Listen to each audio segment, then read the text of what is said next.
If you want, you could graph secant squared and look where it's 3. If you want to confirm it graphically, if you're not sure, go to your calculator and put in. I really want you to realize that you can check things graphically here. We did that first for a reason. How would you graph secant squared, given that there's no secant button on here? 1 over cosine of x, and then the whole thing squared. It would look like some bizarre graph, but it doesn't matter. If you graph that, and then I want to know where it's equal to 3, right? If you want to look between 0 and 2 pi, put that in. I already put that in. You can punch in 2 pi there. I don't know what values I need here, but if we're looking where it's 3, I'm certainly going to need to go up to 3 here. I'm going to go up to 5.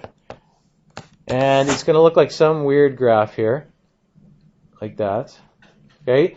It's the same as secant, only they're all on the top now because you're squaring it and it kind of makes them all positive. How many times does that intersect? 1 there, 1 there, 1 there, and 1 there. Those are going to correspond to your 4 solutions you just found. You can find them using your intersect, right? Go here and pick number 5. Intersect, first curve, second curve. Guess close to the one you want.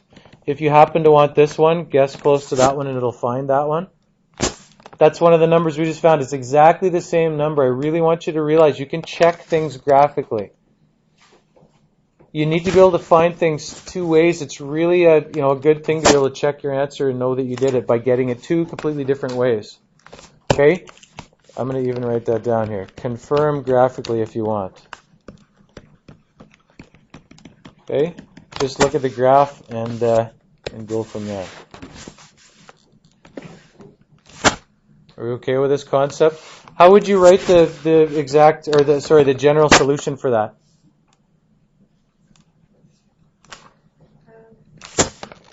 X equals roughly each of those things. This is actually something we were thinking about here. If you want to write it down, you can put each of those 4 things plus 2 pi, right? Or you could write it more simply if you want. How could you write it more simply?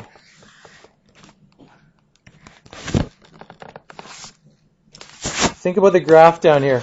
The next solution, like this one plus 2 pi would be right here. This one plus 2 pi would be right here. This one plus 2 pi. Like you could do each of them plus 2 pi if you really want to. Or there's some symmetry in the thing here. Because of the way it works, right? There's some symmetry involved.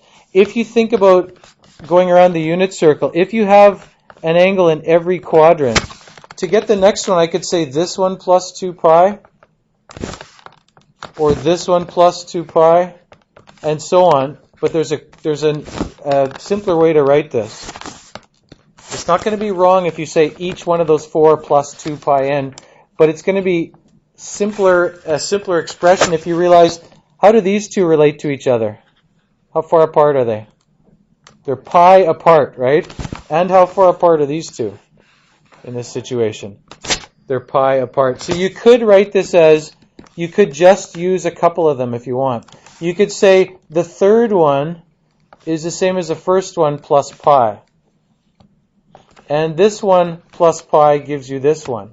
So you could realize that and say it's 0.96 plus, you wouldn't say 2 pi n, what would you say? Pi times n. And you could then also say, which is the other one I need? No, the 4.10 goes with the 0.96. I need the 2.19. You need the first 2 here, because then the next one comes by adding pi on there, and this one comes by adding pi on there. That's going to be something that happens probably as you work through this. That's one of the tougher things to see, to think about the period of the thing. It's hard to see why squaring it changes the period to pi instead of 2 pi, but it does. The period of this graph is pi, right? It repeats every pi instead of 2 pi. That's the simplest way to write this. It wouldn't be wrong to list all 4 of these plus 2 pi n if you want. Here you still have to say where n is an integer. That was a little more than 10 minutes. I think you can answer this Because I said, does this have solutions? Remember? Got to think logically about this. I could be trying to trick you. And then think carefully about this. I'm pretty sure you can answer that if you think about it and discuss it with somebody.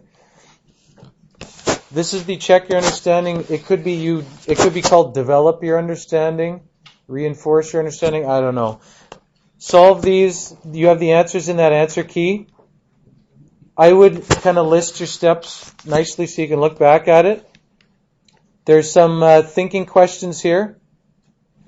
Some of these you can answer without resorting to the calculator. This you can do without even using the calculator. I would like you to try doing that. Okay, the last question is maybe an 8th level question. Some of these basic ones at the beginning you can use the calculator. I would like you to use exact values wherever possible. So don't use the calculator. Use the triangles or the graphs. So this means use triangles or just your knowledge of the graphs. Are we okay? You have lots of time to work on this. After lunch, we're going to come back. You're going to work on it now. You should be able to make a lot of progress on this. And then after lunch, work on it for a while, and then I'll show you the next one.